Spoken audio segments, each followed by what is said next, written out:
Welcome back to A Numbers Game with Ryan Girdusky. Thank you guys for being here again. We had our special announcement about the lawsuit for my nonprofit, the 1776 Project Foundation. So I didn't get a chance to talk to you on the Wednesday episode about some data. There's so much that came out over the week. It's no joke. I want to get right into it. First of all, let's talk about China. As many of you have heard, because you're interested in the news, China released their 2025 birth data, and the numbers were truly astonishing. So China's fertility rate dropped substantially. It's down to 0.93 children per woman. Yeah, 0.93. People in China are having less than one child per couple. Those of you of a particular age may remember that going back in 1979, the Chinese Communist Party was so worried about overpopulation that they limited the amount of children a couple could have to one child. It was the one child policy. As a result, a lot of families were, only trying to have boys. There was a spike in international adoptions for girls, Chinese girls, and there was a huge spike in actually abortions. From 1979 till 2016, China aborted 336 million children, predominantly girls. Which I mean is like the population of the United States. They aborted the population of the United States over the course of those 40 years. Once again, astounding. But in 2016, China realized that they were having a declining fertility rate. It was pretty substantial, actual declining fertility rate. So they lifted that policy, allowing couples to have two children. And then in 2021, they lifted that policy, and Chinese couples can have as many kids as they want. Problem is, like many countries in East Asia, they don't want many children. Since 2016, the number of children born in China has declined from 17.86 million to 7.92 million. It's down nearly 10 million children over a course of 9 years. China is on a trajectory to have fewer children in the next 2 years than Pakistan or Nigeria. China is going to lose hundreds of millions of people over the next few decades. They cannot stop the immense population decline that they are on precipice to undertake. Now, what does that mean? Well, on foreign policy, it becomes much more difficult for China to dream up long-term international offenses. They still have millions of children born every year, but it's fewer and fewer and fewer. And unless they're going to do a Russia or Ukraine style situation where they draft 50-year-olds, having international conflicts is really a young man's game. It's going to be much more difficult as their population continues to shrink and birth rates continue to shrink. But think of it also from an economic standpoint. What happens when China's consumer base gets smaller? They lost 3.4 million people this year alone. And it does something to a society. Last year, I was on a cruise, a Mediterranean cruise, which was great. I went to Spain, Italy, and France. And France has had a higher fertility rate than Spain or Italy for a very long time, a substantially higher fertility rate than Spain or Italy, about 50% higher. And I noticed when I was in France for the first time at the end of a long week of vacation that I saw kids for the very first time. I had not seen any children in Spain or Italy. And I was like, wow, that's pretty wild. That I just noticed, like, wow, I didn't see children in these major cities that I was in. That's, there was school time, so maybe that was part of it, but I was on the weekends too. And you just didn't see kids. That's what's going on in China. There's images out there of Chinese high schools, which are humongous classroom sizes, and then kindergartens, which are basically empty. What also is an importance in the shrinking, how China is shrinking as a country compared to other countries, right? And they're trying to stop this. They're trying to do something. Actually, last week, China put a 13% added value tax on contraceptive drugs and condoms, which was basically met by indifference, according to the New York Times. But I want you to think about the scale of this on a global aspect. And think about fertility from a global scale, right?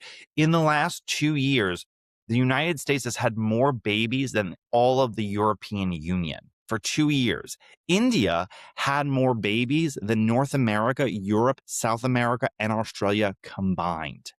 Pakistan has had more children in the last year than any one of those individual continents. So did Nigeria. The continent of Africa is set to eclipse all other continents in the next few years. Asia is still ahead, but they're moving in one direction while Africa is moving in the other, especially as India's fertility rate also begins to shrink. Think of it in terms of both national security and markets, right? There is this ongoing delusion on the part of Western Europe and the United States that somehow we can police the world. It's like the World War II NATO gang always getting back together to make things right in the world.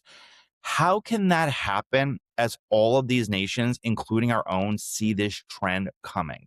What will happen to international markets if Europe and America's population is either shrinking or stagnant, and Africa's and parts of the third world and Asia are exploding, but not developing a middle class? How many millions of those people will try to come to the United States or Europe or Canada or Australia? What happens when Latin America or China become net importers of workers? If we still need them, given what happens with AI, but if the, but if we don't need them and we are economically dispossessed, what happens when millions try to come to a country that doesn't have jobs for them? And immigration continues to be a hotly partisan issue. All of these things really matter going forward into the future, and they're not being addressed enough. People talk about demographics as if it's only, a right-wing kook issue, but it means a lot in terms of the future of the world and who leads the world.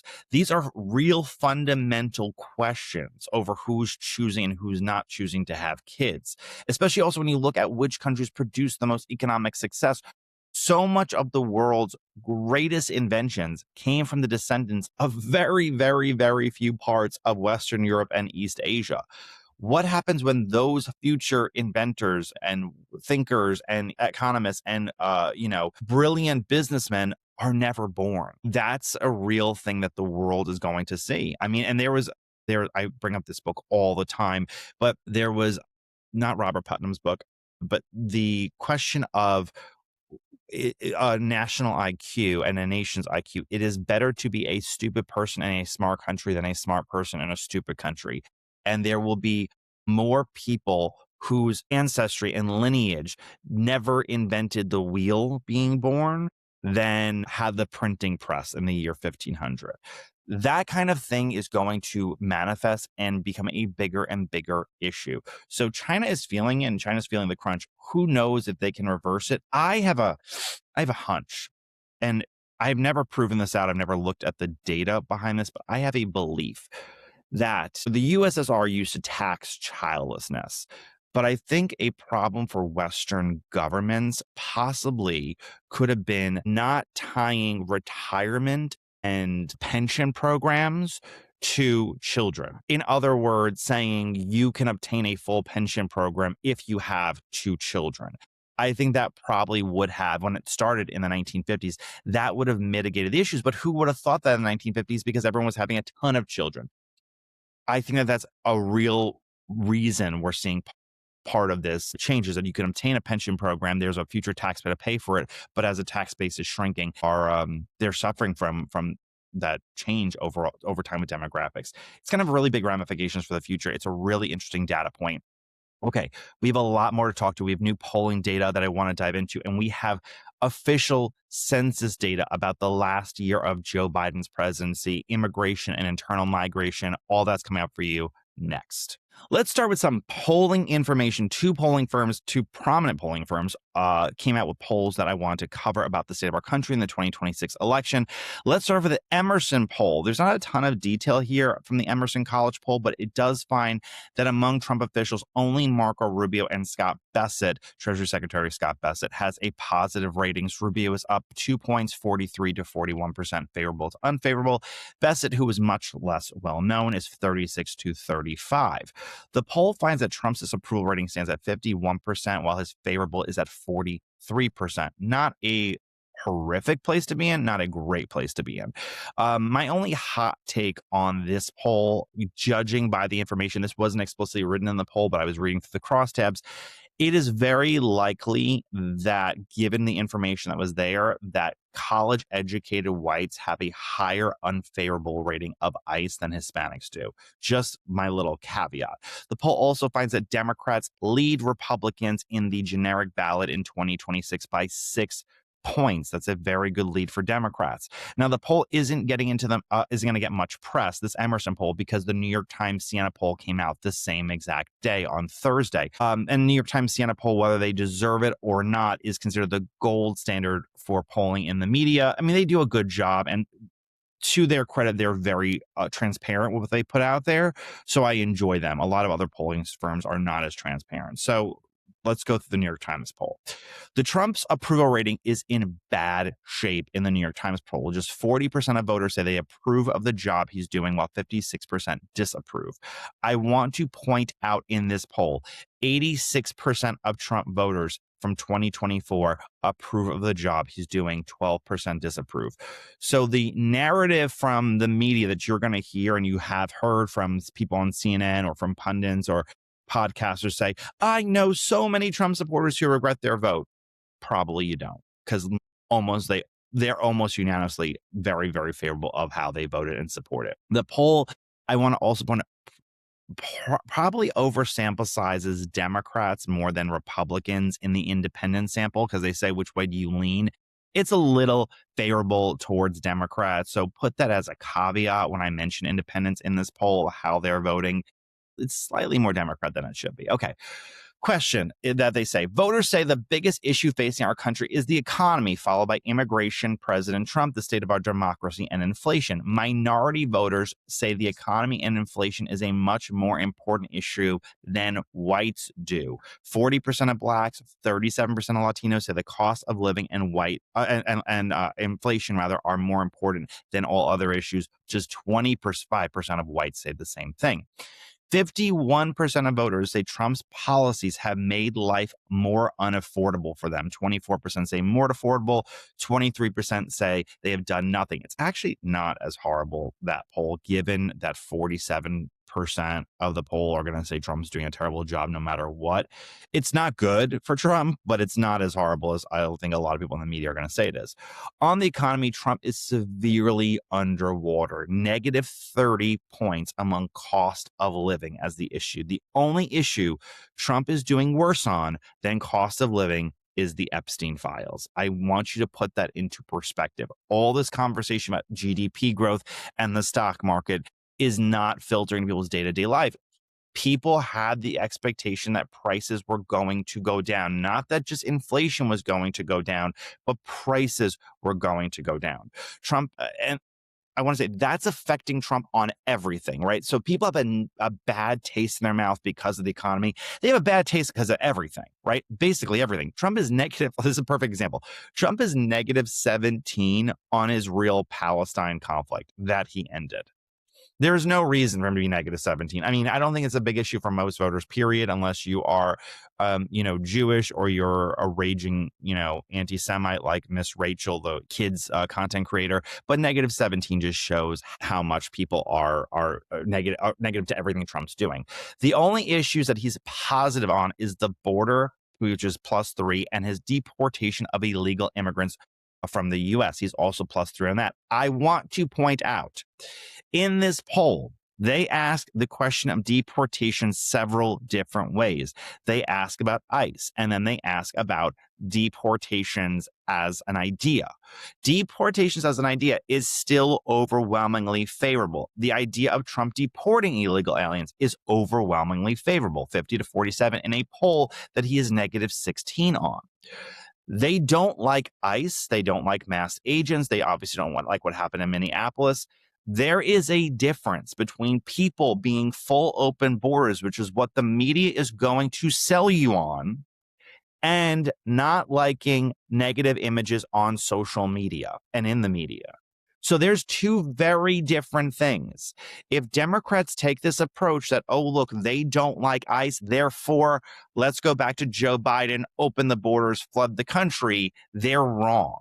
People want deportations for illegal aliens. They don't like bad images. That is true of everything. That is true of war. That is true of a series of different things. If we go to war, if the United States were to go to war, you know, to liberate, I don't know, just name any dictatorship, Iran. I'm not saying we should. I'm just saying if we did, there may be a boost of people who sit there and say, yes, free the people of Iran. They don't like images of people being shot. It is, and that's not a perfect analogy, but that's what I'm working with. It's just how people feel when they see the actual images versus when they see the idea. They want people deported.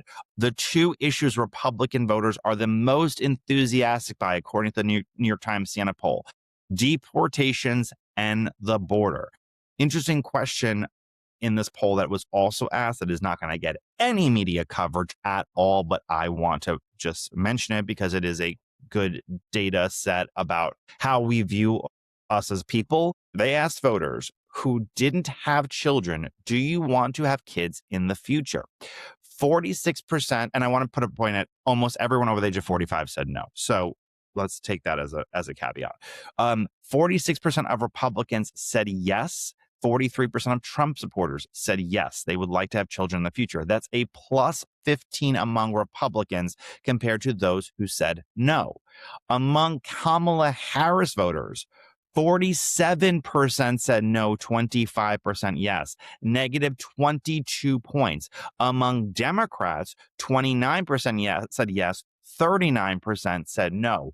The idea of having children is becoming so partisan. It's becoming such a partisan issue. Just like a couple of episodes ago, or a while ago, rather, we did an episode on religion, and I said that Ryan Burgess, who's on the show that day, he said that church is increasingly becoming the Republican Party at prayer. Families is the difference between Republicans having sex versus Democrats. One's producing kids, one's not. I mean, that I don't want to be crude because, I keep this show very G-rated, but that is a very, very stark difference in the idea of having kids. One party is flat out saying, I don't want to have children. I don't know what that does 20 years from now, but it's very, very interesting. Now, Nate Cohn from the New York Times had an observation that was worth pointing out. He said that Trump is losing ground the fastest among groups he won over in 2024, especially 18 to 29-year-olds and non-white voters. I agree, obviously, with the data that he's sitting there and mentioning, but I think worth pointing out is that that's not how necessarily they're feeling about Republicans as a whole. And I want to go into it with the crosstabs over the 2026 election. So this poll asks, who are you planning on voting for in 2026? Democrats lead by 5 points, which is basically what the Emerson poll says, which is at 6 points.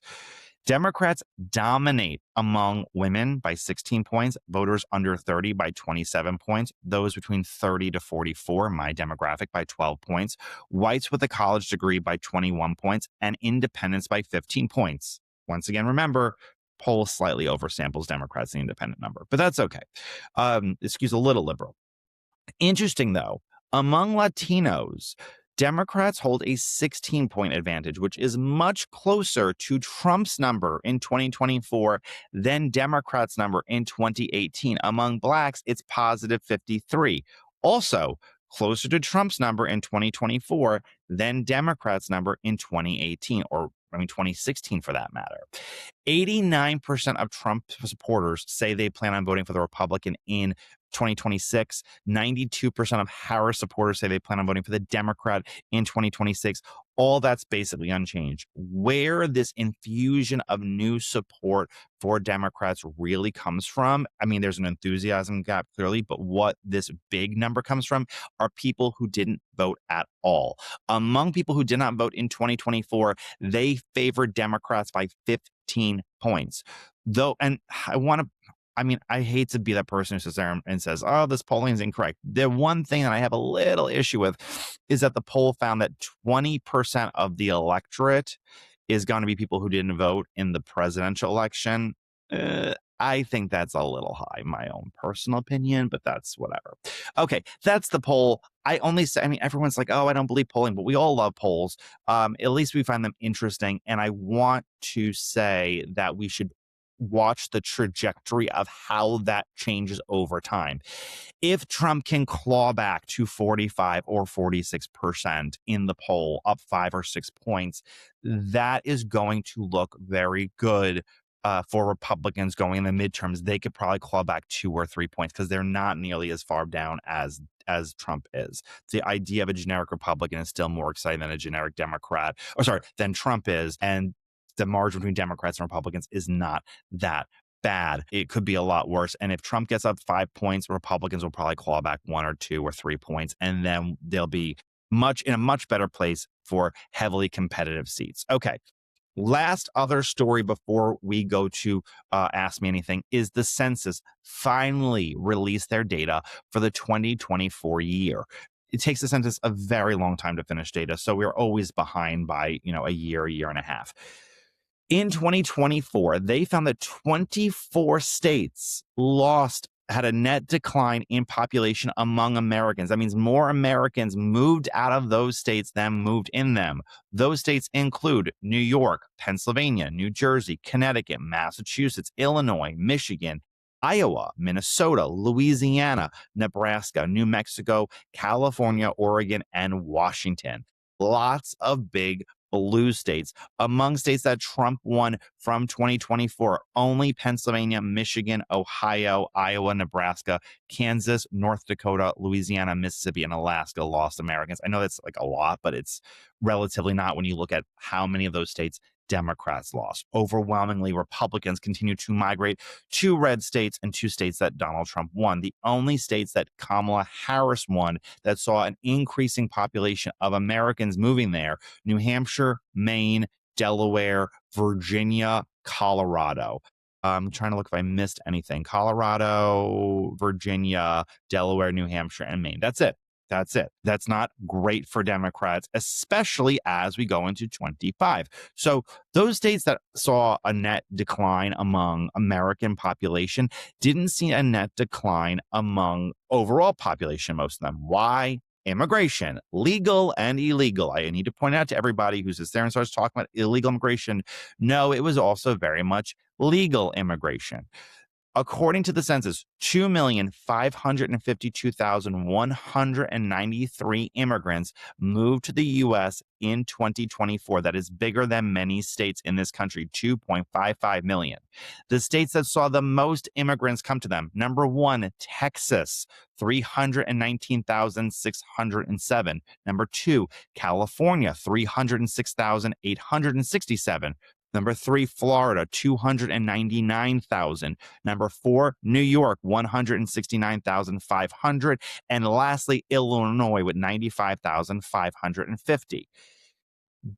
Because California, New York, and Illinois are so heavily dependent upon immigration, if Trump is truly cracking down on legal immigration, which we'll know in 2027, the 2025 numbers, and more importantly, we'll know in 2028, the 2026 numbers, which will be really informative, although by that point, obviously, the midterms will be over, but redistricting won't. We'll be able to see the effects from redistricting in those years.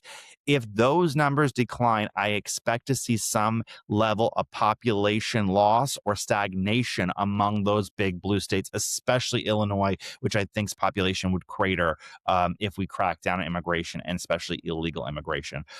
Very fascinating stuff. Those numbers will come out soon. And also the 2030 estimates of what states are getting and losing congressional districts will probably be updated in a very short period of time. So I will come back with that. We're going to see how people are voting with their feet, how immigration is changing, legal and illegal, and what that does for the next decade. I've often predicted the 2030s could be a Republican presidential domination decade, just how people are moving around. We'll see if that affects how that affects the House and the Senate, but how people are moving around, that will affect the presidency, certainly. Okay, coming up next, Ask Me Anything.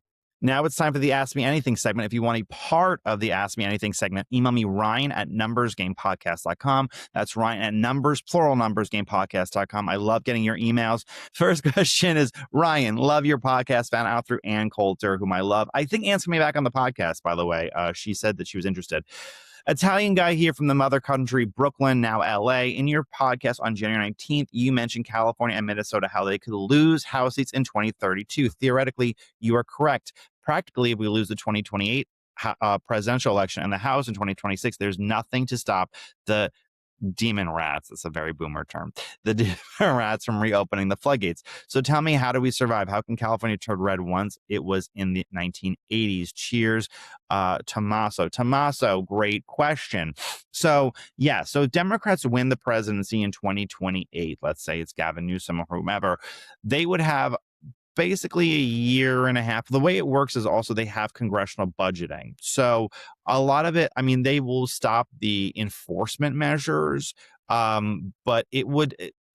Yes, in theory, yes, you're 100% right. 2028 is very important because let's say we have a repeat of Joe Biden and 3 million people come into the country. It will probably erase everything that was lost under the Trump presidency. The net effects, though, of people who are not coming and of population loss because of how Native American citizens are moving will not be erased, right? Because they're not all going to move to Minnesota or California. Even when Biden was president in 2021, 2022, blue states did not gain like 75 or 80% of the illegal alien population. They were very evenly divided among the states. Texas received a ton, Florida received a ton, North Carolina received a ton. Illegal immigrants tend to go where they know people, and unless it's like West Virginia or Vermont, they tend to know people close to everywhere. Especially now with self-deportations happening, those networks of illegal aliens are getting smaller. Also, remember, the refugee apparatus is declining. It's going to take years. And that's what Biden actually found in the first year of his presidency. The refugee apparatus that was built for decades that Trump dismantled in the first administration, which he was very successful at, took years to rebuild. So the decline can't stop. It's just a matter of how many. If like JD Vance wins in 2028, let's say, and he continues the Trump efforts on immigration or goes a step further, then you're going to possibly see the numbers of California decline from, let's say, 3 congressional districts to 4, or instead of 2 to 3, or whatever the case is. It's a matter of like 1 here, 1 extra, 1 there. But you are right. It does matter. 2028 is very, very, very consequential for that reason. But it's not going to stop the decline. The decline has been happening on its own, and Native American, native-born Americans, American citizens are already fleeing those states in droves. Last question. Hi, Ryan. Glad you've cleared your inbox. I know how tough that can be. You have no idea. I have so many times, sidebar. There have been so many times where my inbox was so full, I just started a new email address because it was too exhausting to have to actually go through and I'll email like my actual connections, either work or family, and be like, hey, this is the new email I'm using. I can't deal with how many unread emails I have in this particular email box. So it's rough. Anyway, thank you though, because this is dedicated just to the podcast, so it's manageable. Thank you. Glad you cleared your inbox. I came across you when you were on Lisa Booth's podcast about 4 months ago. Lisa's great. Loved your insights on the particular episode, and you've been a great follow in hearing your interviews. I heard that ICE has reached their recruitment goal of 10,000 new agents with the OBB and actually surpassed that. And I also heard recently that Minnesota and Minneapolis local police have been signed up to be part of ICE. I actually didn't know that. I'm going to look that up. Do you think that within the large number moving there, that ICE can make a real difference now to win this battle? We need to get illegal immigrations out. With violence these agents endure, I can't help but think that these individuals are going to start getting scared for their lives and begin to retreat. Keep on going with your content. And he said, this is so funny. Andrew is his name. Andrew said, I will say I have started a count of how many times you say sit there in all your episodes. I do say that a lot. I know. I have certain there's certain things that I have noticed I say that I try to peel back. I used to say whatchamacallit literally every other word. I have definitely stopped that. But I do say sit there. My employees have noticed that too. Anyway, thank you so much for pointing that out, Andrew. Yeah, this is why they wear masks. I mean, truly, this is why ICE agents' identities are protected, is because there are psycho activists out there who would target them. I understand why they're doing it to conceal their identity, and I understand the politics of why that's not popular. Oftentimes, there are just instances where unpopular things are necessary. I mean, that's just the truth of it. There are just some times where it is necessary to do things that are unpopular. And I think with these ICE agents' identity, that is one of the cases. They need their identities protected. And yeah, I don't know. I do find it personally hilarious that Democrats are, I think it was Chris Pappas from New Hampshire, whose new policy was that he's going to take ICE funding and give it to local police. Apparently, funding the police is popular with Democrats in 2026. How times have changed, Andrew, and I will do a better job at trying to stop saying "sit there." But anyway, that's the point. I agree, though. I think that it's really important at this point when we have the ICE agents that we have to sit there and work them as much as they can possibly work and have effective policies that make people self-deport, because self-deportations is where real numbers are going to excessively grow. And I think we should probably do more raids on work sites to sit there and actually and penalize employers who knowingly hire illegal immigrants. That's how you're going to start changing things in big, substantial ways. Anyway, that's the show for today. Thank you guys so much. Come back on Monday. I think I have a special guest on Monday, and I will see you guys then. If you like this podcast, please like and subscribe on the iHeartRadio app, Apple Podcasts, YouTube, wherever you get this podcast. Talk to you guys later. Have a great weekend.